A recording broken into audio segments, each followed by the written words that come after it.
송관종입니다. 자, 송년지명 바로 시작하도록 하겠습니다. 자, 먼저 글로벌 시장부터 살펴보죠.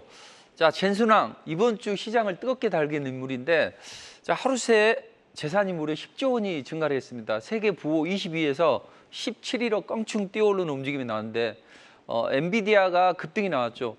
시장에서는 엔비디아를 천비디아다, 갓비디아다 이렇게 이야기할 정도로 엔비디아는 주가가 급증을 했습니다. 자, 엔비디아 사실은 약간 좀 움직임이 안 좋을 수도 있겠다 이런 움직임이 나왔습니다. 시장에서 실적에 대한 기대치가 너무 높아졌기 때문에 시장에서는 호퍼 칩이나 블랙벨 칩에 대해서 생각보다는 판매가 좀 적지 않을까 이런 우려감이 있었습니다. 그런데 막상 뚜껑을 열어보니 웬걸 실적이 폭발적인 움직임이 나왔죠. 그리고 미국 시장은 실적이 당분기 좋은 게 이게 문제가 아니라 향후 가이던스도 좋게 나와야 되는데, 엔비디아는 AI 붐을 타고 실적이 급증할 것이다 이런 공감대가 형성이 되면서 주가가 강한 움직임이 나왔습니다. 자, 그럼에도 불구하고 시장은 올라가지 못했습니다. 왜 그랬을까요? PMI 때문이죠. 자, 서비스업 PMI가 발표가 됐는데 전월 대비해서 약간 올랐습니다. 보통 이제 서비스업이나 이런 PMI 같은 경우에는 이제 50을 기준으로 해서 50 이하는 좋지 않고 50 이상이 확장 국면입니다. 그래서 경기가 좋아지고 있다는 징표가 50 이상인데 50에서 턱걸이를 해서 51까지 올라가는 그런 움직임이 나왔습니다. 자, 그럼 서비스업이 확장 국면에 있다 이렇게 보시면 되고, 그렇다면 서비스업이나 제조업 PMI를 더해서 전반적으로 합성 PMI를 만들어 봤더니 이렇게 급증을 했습니다. 자, 최근에 보시면 아시겠지만 최근에 비해서 훨씬 더 강력한 랠리가 나왔죠. 25개월 만에 최고치를 기록했어요. 자, 그렇다면 서비스업도 개선이 되고 제조업도 확장 국면에 있다? 그럼 연준에서는 굳이 금리를 인하할 필요가 있겠냐 이거죠. 특히나 이 PMI를 통해서 확인된 수치에 의하면 투입 가격이 급격하게 상승을 하고 있습니다. 자, 그렇게 되면 연준이 타깃으로 하는 게 인플레이션 2%란 말이에요. 그 2%를 좀 빨리 도달하지 못할 것이다 이런 우려감이 제기가 되고 있죠. 그럼 가뜩이나 FOMC 회의를 통해서 의사록을 이제 공개했잖아요. 이걸 통해서 연준의 인사들은 만약에 인플레이션 2%를 우리가 타깃으로 하는데 거기에 빨리 못 도달하게 되면 이 정책 기조는 계속 유지를 할 수 있다 이런 우려감이 제기가 됐죠. 그렇다면 이제 다음 주에는 PC 개인 소비 지수를 발표한단 말이에요. 연준이 가장 중요하게 생각하는 벤치마크 지표입니다. 그게 혹시 안 좋을 수도 있겠다. 시장은 이제 이런 공감대가 형성이 되는 거죠. 그럼 이제 시장은 이 PMI로 촉발된 이 우려감이 메모리얼 데이 때문에 증폭이 되는 거죠. 자, 다음 주 월요일 날은 미국 증시가 휴장입니다. 이제 이번 주 말부터 시작을 해서 메모리얼 데이 연휴에 돌입하게 됩니다. 메모리얼 데이는 우리나라로 보면 이제 현충일하고 비슷하다고 보시면 되겠죠. 자, 메모리얼 데이가 미국 증시가 휴장이기 때문에 혹시 시장이 너무 많이 올랐잖아요. 그래서 경계감이 발동해 있는데 이 상황에서 자꾸 경기 지표가 시장에 비우호적으로 작용을 한단 말이에요. PMI도 좋게 나오고. 자, 그렇다면 이제 많이 오른 주식을 좀 차익 실현해 볼까? 이런 생각이 들겠죠. 들고 있는 사람들은 조마조마할 거 아니에요. 그래서 그런 매도 욕구가 좀 발생을 했고, 또 하나 금리 인하 기대감이 퇴색을 하게 되면 기술주들이 타격을 받습니다. 보통 대형 기술주들은 이제 빚을 내서 회사를 운영하는데 금리가 올라가게 되면, 아니면 고금리 상태가 계속 유지가 되게 되면 아무래도 수익성이 감소를 하겠죠. 그래서 기술주들이 전체적으로 조정을 받은 거죠. 자, 그리고 엔비디아의 가격이 너무 높아요. GPU가 가격이 너무 높기 때문에 기타 기업들은 엔비디아 제품을 받거나 이런 기업들은 수익성이 감소를 하겠죠. 그래서 마진이 축소가 된단 말이에요. 자, 이런 세 가지 이유 때문에 미국 시장은 조정을 받았습니다. 자, 그렇다면 최근에 경기 지표 일시적으로 안 좋아진 것은 파월이 또 금리 인하 올해 될 것 같아요. 올해는 금리 인상 없을 것 같아요. 이런 이제 이야기를 하면서 불식시켰단 말이에요. 그래서 바이든의 편에 서서 파월은 지금 계속 금리 인하에 대해서 지금 이야기를 하고 있는데 분명히 연준 내에는 비둘기파도 있고 매파도 있습니다. 파월은 약간 비둘기파적인 발언을 하죠. 물론 트럼프가 나를 선임을 했지만 나를 유임시켜 준 건 바이든이고, 그리고 트럼프는 호시탐탐 자기 마음에 만들면 자르겠다 이런 이야기를 하고 있는데 누가 믿고 하겠어요. 자, 그런 가운데 또 연준에는 또 정치적인 성향이 약간 보수적인 성향도 많단 말이죠. 뭐 크리스토퍼 월러나 뭐 이런 강성 매파들이 있어요. 자, 이 사람들이 혼재해 있는데 결국 이 사람들이 피할 수 없는 건 뭡니까? 인플레이션이 2%에서 잘 되느냐 안 되느냐, 이게 중요한데 다음 주에는 그게 진행이 될 걸로 보여집니다. 그래서 다음 주에는 아주 중요한 지표가 있다. 바로 PC 개인 소비 지출이 발표가 됩니다. 자, 그럼 이것을 어떻게든 이제 바이든은 이걸 달성을 하려고 할 것이고, PC 개인 소비 지출이 좀 2% 가까이로 떨어지게끔 만들려고 할 것이고, 트럼프는 뭐 되는 대로 이게 국제유가나 상승을 해서 오히려 이게 달성이 안 되기를 바라는 그런 형국일 겁니다. 자, 그런데 다음 주는 PC를 통해서 중요한 변곡점을 맞게 된다. 자, 그렇다면 시장에는 안 좋은 악재만 있냐 이거죠. 뭐 인플레이션이 통제가 안 되고 또 엔비디아가 블랙홀처럼 다른 기업들의 마진을 빨아들이면서 시장이 안 좋아질 거냐? 저는 그건 아니라고 봅니다. 보통 대선이 있는 시기에는 1분기 때 큰 폭으로 성장을 하게 되면, 상승을 하게 되면 2분기 때는 약간 조정을 준다 하더라도 또 연말까지 추세적인 상승이 이어졌다. 그리고 시차를 두면서 인플레이션은 어떤 정리가 될 수 있다, 이렇게 보시면 됩니다. 자, 디스인플레이션 요소도 있어요. 최근에 보면 자동차 가격이 약간 좀 할인폭이 좀 커지고 있죠. 이런 부분이나 아니면 유가가 최근 하락을 했습니다. 국제 정세가 안 좋은데도 불구하고 국제 유가가 하락을 했다는 이야기죠. 뭐 증산을 통해서 그런 움직임이 나왔는데, 자, 미국도 마찬가지입니다. 드라이빙 시즌이 됐는데 오히려 휘발유 가격은 떨어지고 있어요. 여기에다 기름을 부은 게 누구예요? 바이든이 야, 그럼 나는 전략 비축 100만 배를 방출해서 휘발유 가격이 튀는 것을 통제하겠다, 이렇게 재선에 아주 그 진심인 바이든 때문에 약간 디스인플레이션 요소도 있다는 이야기죠. 자, 그렇다면 인플레이션 요소가 있지만 디스인플레이션 요소도 있고, 자, 이런 부분이 시차를 두면서 어느 정도 정리가 될 것이다, 이렇게 보시면 됩니다. 자, 정리를 해보면 지금 AI 붐이 진행이 되고 있고, 이로 인해서 기업들이 실적이 잘 나오고 있죠. 제가 지난주에 말씀드렸죠. 윗방향에서 등락을 할 것이다. 다만 엔비디아 실적이 폭발적인 움직임이 나올 수 있는데 예측대로만 되면 강한 움직임이 나올 것이다, 이런 흐름이 나왔죠. 다만 이제 미국 시장이 연동이 되는 움직임은 나오지는 않았지만 그래도 인플레이션이 어느 정도 통제가 되고 또 이제 금리 인하 기대감이 조금 더 탄력을 받을 수 있는 요인도 있다, 이렇게 보시면 되겠습니다. 그래서 AI 붐에 따라서 기업들의 실적도 좋아지고 시차를 두면서 반영이 시킬 것이다. 그렇다면 당장 코가 석지 않는데 어떻게 해야 될까요? 미국 시장은 급등을 했습니다. 행보가 나오고 있고 음봉이 떨어졌어요. 자, 그럼 다음 주에는 PC 개인 소비 지출 발표되기 전까지 실적이나 또는 경기 지표 또는 연준 인사들의 발언, 이런 걸로 인해서 등락을 하겠죠. 그 짧은 등락은 무시를 하셔도 되는 정도다. 대신 이제 PC 발표되면 그 방향으로 가야 되는데 약간 안 좋은 측면도 있을 수 있어요. 왜냐하면 수입 물가도 급증을 하면서 PC가 약간 비호적으로 작용할 수 있다. 저는 어떤 것이든 괜찮다고 봅니다. 왜냐하면 PC가 좋게 나오게 되면 그 또한 상승 랠리가 나오니까 좋을 것이고, 그렇지 않고 약간의 눌림목을 준다 해도 괜찮다. 왜냐하면 20선과 60선이 밑에서 받치고 있기 때문에 조금만 빠지면 매수를 하려고 하는 그런 자금이 유입이 될 거란 이야기죠. 그래서 이왕이면 다홍심하라고 바로 가는 게 좋은데, 설령 그렇지 않는다 하더라도 약간의 눌림은 괜찮다, 이렇게 보시고, 지금은 우리는 어떤 포지션을 구축해야 되냐 이 말이죠. 지금은 결대로 가는 거예요.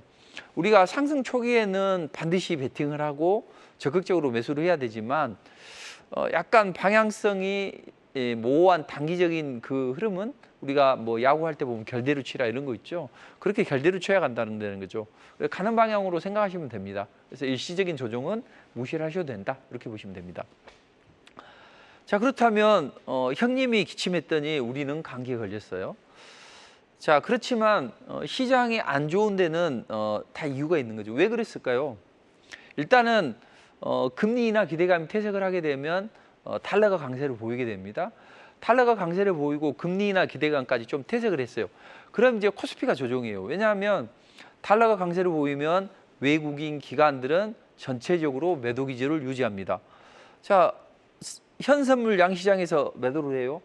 그럼 선물 시장에서 매도를 하면 기관들은 그 틈에도 짧은 매매를 합니다. 차익 거래를 하는데 싸진 선물을 사고 비싸진 현물을 때리는 프로그램 차익 매도가 나와요. 그럼 코스피는 외국인 매도, 기관 매도 직격탄이 되기 때문에 안 좋아요. 그리고 삼성이나 기타 종목들을 이제 사들어가는 것은 그 종목을 사들어가는 것도 있지만 우리나라 전체를 사들어가는 그런 흐름으로 보시면 돼요. 그것 때문에 코스피에 대한 그 기대감이 약화됐고 줄줄이 매도가 나오는 거죠. 자, 여기에다 삼성은 악재가 있습니다. 자, 최태원 회장 야심차게 HBM을 밀어붙여서 엔비디아의 공급사로 지금 5세대 HBM을 공급을 하고 있습니다. 반면에 삼성전자는 어떻습니까? 이재용은 지금 울고 있겠죠. 테스트에 통과도 못했어요. 전력 문제나 발열 문제. 이것 때문에 엔비디아 테스트를 통과를 못하고 있는데 그것 때문에 삼성전자는 약간 조정을 받았다. 제가 지난주에도 말씀드렸죠. 삼성전자는 반드시라도 해도 좋을 정도로 움직여야 된다는 거죠. 근데 그게 안 나왔어요. 그래서 지금은 SK 하이닉스가 잘 움직이고 있는데 삼성도 이제 이걸 극복을 하겠죠. 그리고 SK 하이닉스는 추가적인 폭발적인 랠리가 또 나오겠죠. 시차를 두면서. 자, 그렇다면 이런 반도체 절대적인 강세가 완화됐다는 거죠. 제가 이제 4대주의라는 표현을 썼는데 미국이 올라가면 우리는 좀 올라가려고 하고 또 빠지면 조정을 받고 이렇습니다. 근데 특히나 투자자들이 반도체를 좋아해요. 그래서 희한하게 반도체를 올라가 있는데도 따라 붙고 이런 움직임이 나오고 있는데 반도체의 절대적인 강세가 완화됐다. 그럼 이제 코스피에서 어떤 일이 벌어지게 되냐면 반도체와 비반도체로 나누게 됩니다. 그래서 삼성이나 SK 하이닉스가 못 올라가면 자동차나 금융주로 방을 해준다 했죠. 근데 금융주는 얼마 전에 올라가서 이제 방을 해줬고 탄력이 약간 둔화되는 자리에 있어요. 그때 현대차가 강한 움직임이 나오죠. 그래서 현대차가 강한 움직임이 나왔다. 그 이유는 현대차가 수소 쪽에 드라이브를 걸고 있어요. 그래서 라스베가스에서 수소 이제 관련 이제 그 청정 운송수단 박람회가 열렸는데 여기에서 수소 상용차 밸류체인을 확대하겠다 이런 말을 했어요. 근데 사실은 그 재료 때문에 뭐 강한 움직임이 나왔고 또 그 유럽과 미국의 그 상계 간섭 여기에 또 중국이 맞불을 놓고 있습니다. 그래서 너희만 하냐? 우리도 하겠다 하면서 자동차 규제에 나서고 있는데 그것 때문에 현대차가 반사이익을 얻을 수 있을 것이다. 왜냐하면 현대차는 중국의 판매가 좀 적어요. 5%밖에 안 되는데 미국이나 유럽은 이 확대되고 있죠. 그래서 현대차가 수혜를 받을 것이다. 그런데 냉정하게 따져보면 꼭 그렇지만도 않습니다. 왜냐하면 수소차는 전기차에 비해서 열 에너지 효율이 떨어져요. 그래서 상당히 떨어지고 현대차가 야심차게 승용 부분을 수소차를 드라이브를 걸었었는데 열 효율에서 떨어지고 너무 고가예요. 그리고 수소 스테이션을 만드는데도 돈이 많이 들고 하나 만드는데 30억씩 들거든요. 그것 때문에 수소차가 적극적으로 시장에 침투되지는 못한다. 다만 이제 시장은 삼성이 쉬어가는 구간에서 마침 이제 수소 쪽에 수소 상용에 드라이브를 걸겠다 이런 이야기 때문에 강해졌던 거지 추세적인 건 아닙니다. 다만 이제 이걸 따로 놓고 생각해야 된다는 거죠. 투자자들은 뭐 실적이 좋고 또는 어떤 모멘텀이 있으면 반드시 올라간다고 생각을 합니다. 그러나 그건 아니고요. 수급의 논리에서 움직이는 거죠. 마땅한 대안이 없기 때문에 현대차의 어떤 모멘텀이 좀 더 강화된 거죠. 경우와 같은 현대차나 기아차가 앞으로 반도체 약세를 어느 정도는 만회할 수 있는 그런 흐름이다. 이렇게 보시면 됩니다.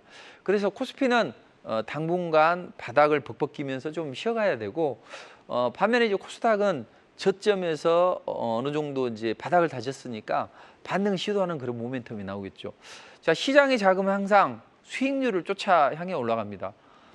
전 세계 투자자들은 사실 수익률을 향해 쫓아가요. 그래서 금융시장 같은 경우에는 조금만 수익이 난 다음에 그쪽으로 몰리는데 자, 코스피가 수익이 나기 어려워요. 그럼 자금은 코스닥 쪽으로 돈단 말이죠. 그래서 코스피에서는 외국인 매도, 기관의 프로그램 매도 때문에 강한 조정을 받았고 코스닥은 오히려 저가 매수가 들어왔죠. 근데 이제 코스닥을 놓고 볼 때 그 시총 사이즈를 좀 봐야 돼요. 시총 사이즈가 가장 큰 게 2차 전지. 근데 2차 전지는 바로 올라갈 수 없단 말이에요. 그래서 2차 전지는 난망하다. 그렇다면 반도체나 바이오가 해줘야 되겠죠. 근데 반도체는 엔비디아 모멘텀을 제대로 반영 못 시켰죠. 왜냐하면 엔비디아 때문에 다른 반도체 기업들이 어떤 마진 폭이 줄어들 것이다 이런 우려감. 그리고 빚내서 기업을 운영하기 때문에 금리 인하 시기가 좀 지연이 되면서 조정을 받았죠. 그러니까 미 반도체 기업들도 조정을 받고 또 우리도 삼성전자도 약간 테스트에 통과하지 못했고 그다음에 달러까지 강세를 보이다 보니 매도가 많이 나온 거죠. 그런 상황에서는 어차피 반도체 기업들은 좀 제한적인 움직임이 나오죠. 올라가봐야 HBM의 강자, 한미반도체 그리고 이수페타시스 정도 움직임이 나오겠죠. 자, 그럼 그런 자금들이 어디로 다 돌아갈까요? 바로 바이오로 움직임이 나올 수 있단 말이죠. 그래서 바이오 쪽으로 움직임이 돈다 이렇게 보시면 됩니다. 다만 이제 바이오 쪽으로만 무조건 도는 게 아니라 바이오는 일부 종목들이 돌고 오히려 이런 종목들도 잘 살펴봐야 됩니다. 그동안 소외됐던 종목들 이런 종목들의 움직임이 좋아진다는 이야기죠. 왜냐하면 자, 대통령이 중소기업인들을 모아서 만찬했는데 여기에서 불닭볶음면이 메뉴로 올랐다고 합니다. 모르겠어요. 우리 재욱 씨는 불닭볶음면 좋아하는지 모르겠는데 좋아합니다. 아, 좋아해요? 네. 저는 한 번도 안 먹어봤는데 그래 그렇게 맛있어? 이번 주말에는 한번 먹어볼까? 이런 생각이 듭니다. 그래서 불닭볶음면이 해외 수출이 늘어나면서 이런 그동안 소외됐던 이런 종목들이 강한 움직임이 나오는데 이런 그 대형주들이 안 올라갈 때 소형주들이 그 틈을 비집고 올라갑니다. 그래서 뭐 사이즈가 좀 적은 종목들을 좀 공략하시면 좋다 이렇게 보시면 되겠고 대신 수익률 측면에서는 그리고 코스닥에서는 바이오가 가야 되고 바이오가 갈 수밖에 없다. 대신 이제 바이오는 모든 종목이 올라가진 않아요. 바이오 바람은 이미 불었습니다. 처음에 알테오제부터 시작을 해서 HLB, 삼천당제약 이렇게 특정한 종목들이 하나씩 강하게 치고 올라가요. 앞으로도 그런 움직임이 나올 겁니다. 당장 30일부터는 임상종양학회가 열리게 됩니다. 자, 여기에서 이제 3대 학회 중에 하나죠. 매년 4만 명 이상이 여기에 이제 참석을 하고 하는데 여기 이제 여러 가지 암학회 관련이기 때문에 그동안 임상 데이터를 내놓을 거예요. 자, 여기에는 이제 여러 가지 뭐 비소세포 폐암이나 이런 것에 대해서 여러 기업들이 하고 우리나라에서도 유한양행이나 이런 기업들이 이제 출사표를 던진다는 이야기죠. 자, 여기서 중요한 건 뭡니까? 암을 정복하기 위한 임상을 진행하는데 그 임상 데이터를 이제 발표를 하게 되는데 여기에서 글로벌 빅파마들하고 협업을 통해서 기술 수출을 논의하거나 아니면 MOE나 이런 걸 체결한 기업들, 이런 기업들이 강한 움직임이 나오겠죠. 다만 보통 이제 학회를 보면 그 학회 전에 많이 올라가게 되면 탄력이 좀 둔화되고 오히려 뉴스에 팔아라 이것 때문에 조정을 받는 경향이 있어요. 하지만 지금은 뭐 그걸 걱정해야 될 때는 아닌 것 같고 오히려 이제 여기에서 비소세포 폐암이나 아니면 그 뇌혈류 장벽 관련 모멘텀이 있다는 이야기죠. 그래서 뇌혈류 장벽에 대해서 어떤 기술 수출을 논의하거나 이런 기업들도 나올 거란 이야기죠. 자, 그렇다면 임상종양학회는 바이오주들이 일부 올라갈 수 있는 그런 움직임이 나오고 자, 바이오 중에서 가장 강하게 움직일 수 있는 게 뭐예요? 바로 알테오젠이라는 거죠. 자, 알테오젠은 MSCI 지수에 편입이 됐습니다. 자, 6월 달부터는 벤치마크 수익률을 추종하는 그 패시브 자금들이 들어올 겁니다. 이미 들어오고 있고 남들보다 내가 발빠르게 돌아가 보자 해서 외국인들 기관들이 적극적으로 매수를 하고 있습니다. 오늘 또 빠졌어요. 저는 지금 알테오젠을 제시해 드리고 나서 424%까지 올라갔다가 지금 한 400% 정도 수익률이 지금 나오고 있는데 딱 이제 하나만 찍어 드렸어요. 자, 저는 이렇게 봅니다. 이따도 말씀드리겠지만 나중에도 그 주식을 할 때 투자자들이 제일 괴로운 게 그거죠. 이것저것 해서 안 올라가죠. 정말 올라갈 수 있는 한 종목을 찍어서 그 종목을 베팅을 해서 바닥에서 끌고 가야만 대박이 나는 거죠. 근데 보통 투자자들은 중간에 따라간단 말이에요. 그러니까 시세는 마지막에 그 팔아먹기 위해서 전애들이 시세를 분출을 시킵니다. 근데 중간에 따라 들어가게 되면 흔든단 말이에요. 그래서 다들 낮아빠지게 되고 또 중간에 그 바닥에서 사지 못하면 오롯이 큰 수익을 창출할 수 없어요. 근데 저는 이제 알테오젠에 대해서 오늘 투자자들에게 이런 말씀 드렸어요. 조정을 받을 수 있다. 그렇지만 정고점 매물을 소화하면서 조정을 받을 수 있는데 아마 시장의 대안이 바이오 그리고 알테오젠 이런 종목이 될 수밖에 없기 때문에 저점에서는 매수세가 들어올 것이다 해서 아침에 한 3% 눌러졌나요? 근데 오히려 강력한 매수세가 들어오면서 들어왔단 말이죠. 그러니까 알테오젠이나 이런 종목들이 지수를 견인해주고 이런 임상 데이터가 있는 이런 기업들이 임상 종양학회에서 뭔가 움직임이 좋아질 것이다. 그럼 이제 바이오 중에서 움직일 수 있는 종목들이 뭐냐? 아까 말씀드렸던 비소세포 폐암이나 또는 뇌혈류 장벽을 개선하는 기업들 이런 기업들이 이제 움직임이 좋아질 텐데 앞으로는 비만 치료제 관련주들이 움직임이 좋아질 겁니다. 자, 일론 머스크 지금은 호리호리한 모습이잖아요. 근데 과거에 보면 뭐 배도 나오고 또 이런 뚱뚱한 그런 모습이었는데 14kg를 단번에 뺐다고 합니다. 자, 비만 치료제 이고비를 통해서 단식을 통해서 이걸 뺐다고 하는데 최근에 미국 시장에서 일라일리나 암젠이나 이런 기업들이 주가가 상승을 하고 있어요. 왜 상승을 했습니까? 비만 치료제는 우리가 약으로 먹는 것보다는 주사로 맞는 게 더 좋다. 그래서 뭐 일라일리나 노보디스크나 뭐 이런 기업들이 기존에 이제 먹는 약인데 암제는 주사제란 말이죠. 그래서 주사형 비만 치료제를 지금 시험을 통해서 하고 있고 그로 인해서 주가는 좋아질 것이다. 이것 때문에 지금 비만 치료제 관련주들이 움직입니다.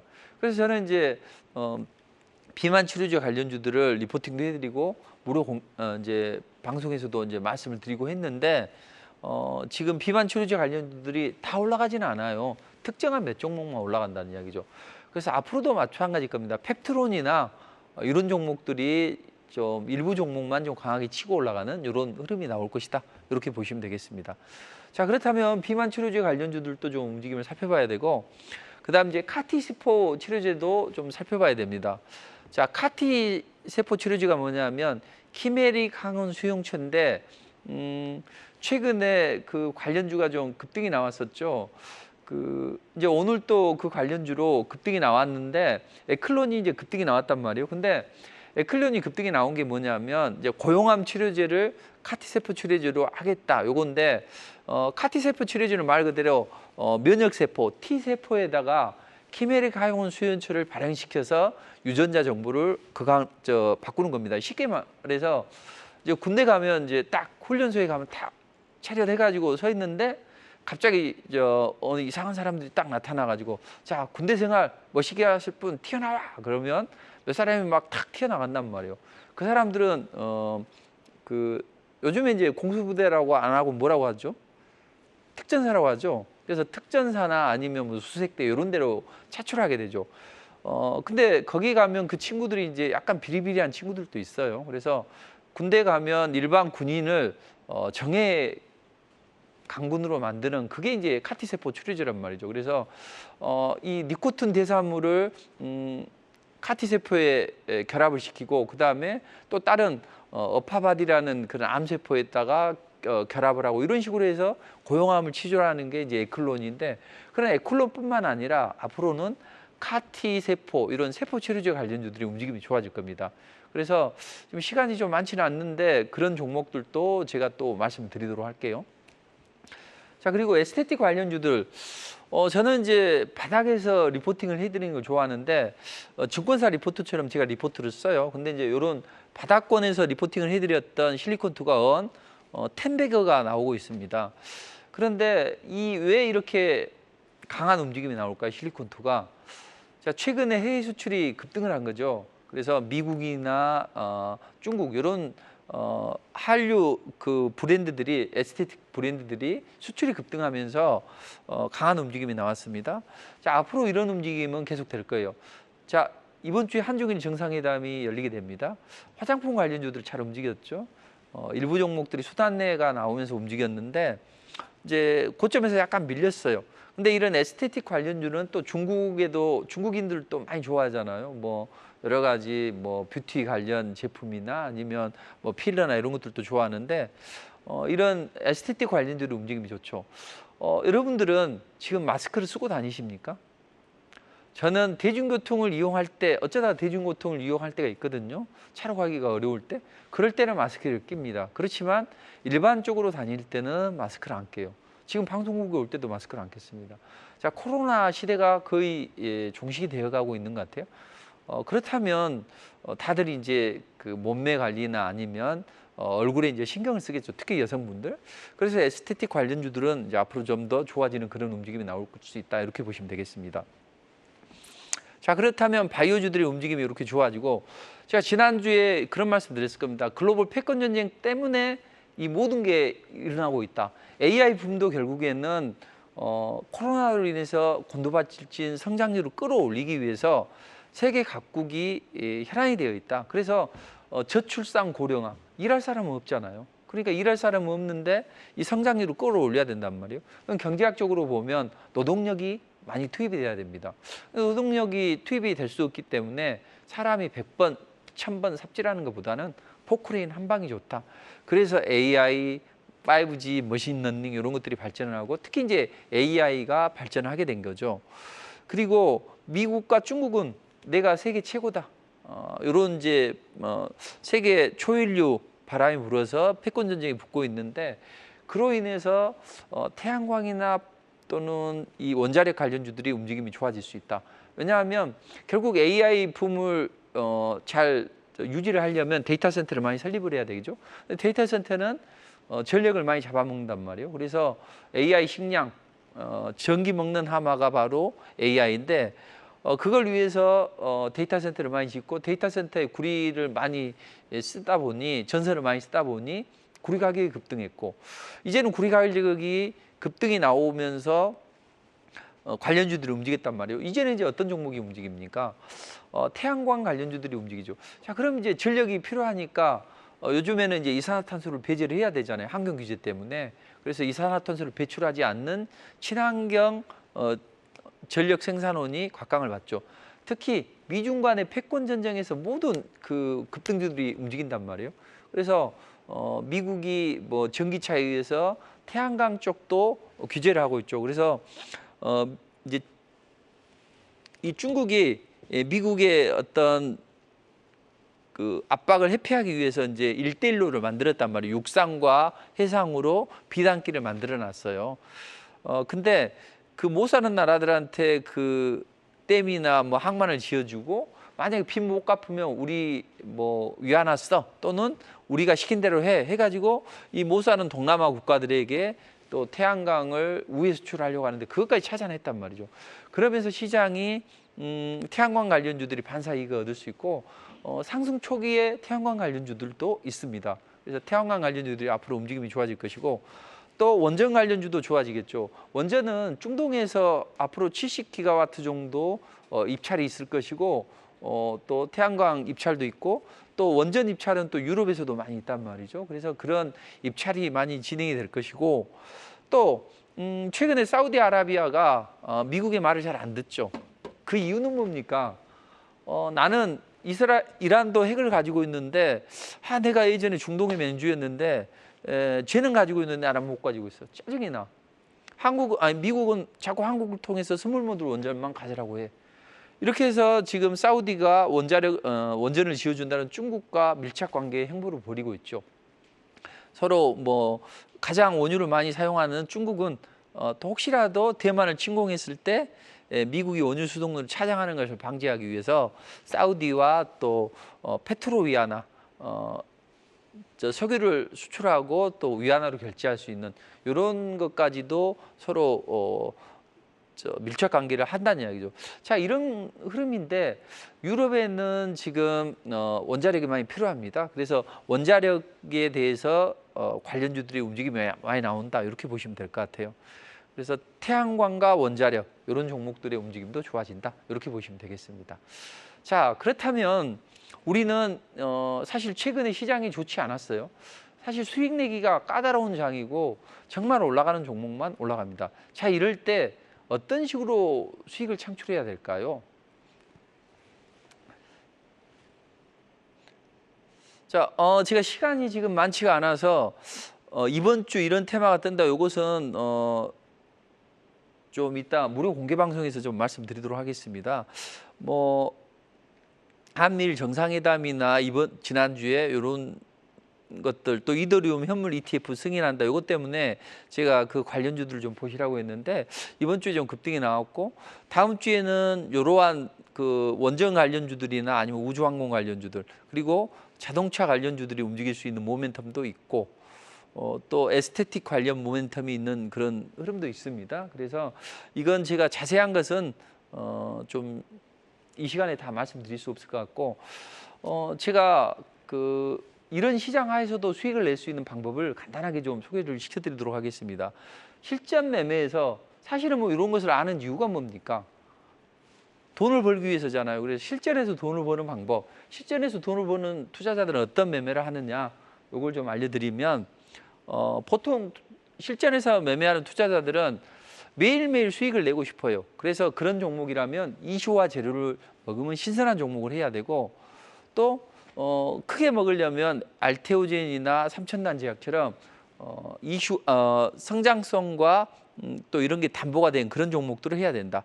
그러나 우리는 주구나 사나 상승 초기에서만 이런 종목을 공략해야 된다. 그래서 알테오젠 같은 경우는 424% 이런 이제 움직임이 나왔는데, 이게 이제 제가 리포트입니다. 이건 이제 중요한 부분만 이렇게 했는데, 시황과 테막스테의 움직임, 그리고 또 종목에 관한 거 이렇게 이제 나와 있는데, 이제 오공주라고 해서 오늘장 공략주예요. 그래서 오공주를 이제 하루에 3종목을 드립니다. 첫 번째 종목은 안정적인 거, 두 번째 종목은 약간 탄력이 수급이 붙는 거, 세 번째 종목은 바로 움직이는 건데, 5월 달에 시장이 좋지 않았어요. 근데 요 날은 이제 첫 번째 종목 하락 출발하니까 뺐고, 그래서 두 번째, 세 번째 종목이 강하게 움직였는데, 여기서 중요한 건 뭐냐면 화장품이 움직인다 그러면 미리 해야죠. 그리고 또 카티세포 치료제가 움직인다 그러면 미리 사야죠. 이런 식으로 상승 초기의 종목을 이제 해서 당일날 바로 움직이는 걸 좋아합니다. 그래서 저는 바로 당일날 움직이는 걸 하는데, 이런 식으로 이제 5월 달 동안 해봤더니 첫 번째 종목만 이제 어떨 때는 구리 관련주 움직이면 구리 관련주, 화장품 관련주 움직이면 화장품 관련주.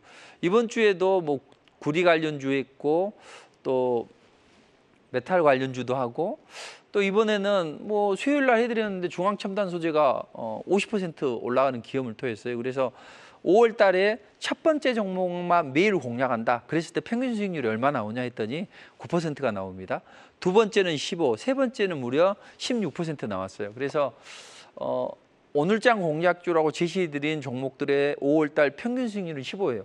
제가 한 4년을 해봤는데 평균적으로 시장이 안 좋아도 이 정도 나오더라고요. 시장이 좀 좋으면 어떻게 되냐면, 여기 보시면 뭐 79%, 72% 이런 종목도 많이 나오죠.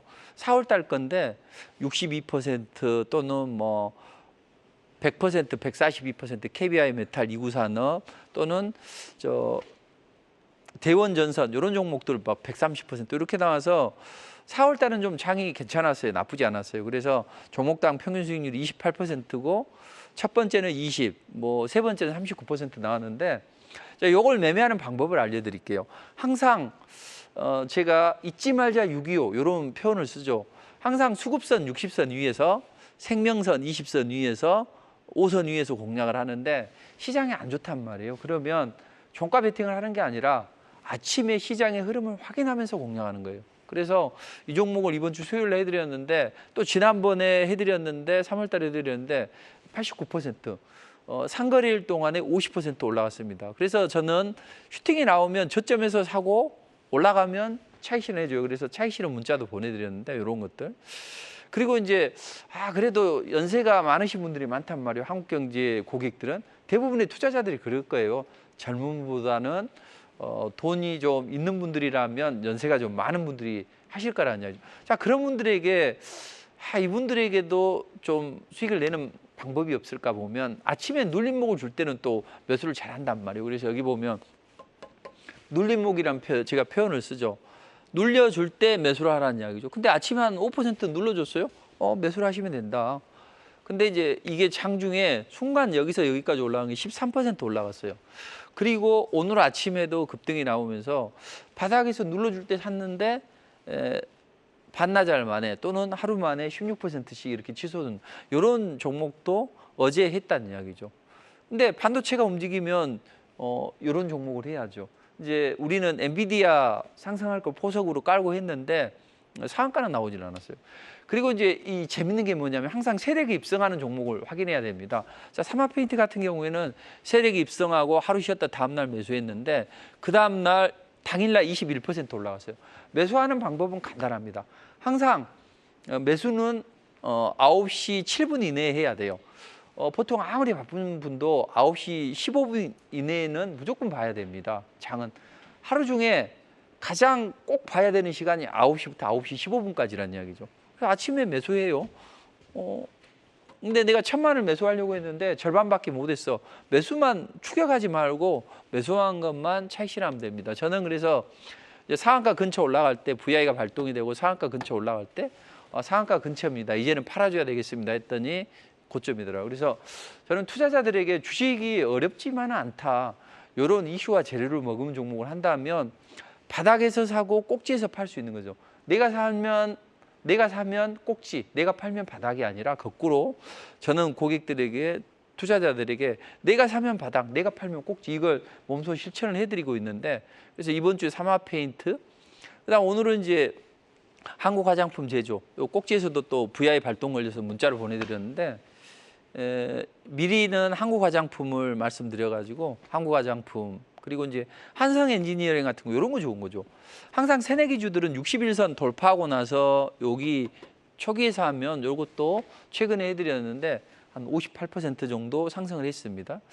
그리고 이제 전선 관련주가 움직일 때 지난번에 제가 전선 관련주로 KBI 메탈을 2번 해드렸거든요. 140% 올라갔는데 이걸 보시라고요. 대창은 이제 첫 번째 종목으로 해드렸습니다. 안정적인 토보 투자자에게 유리하다.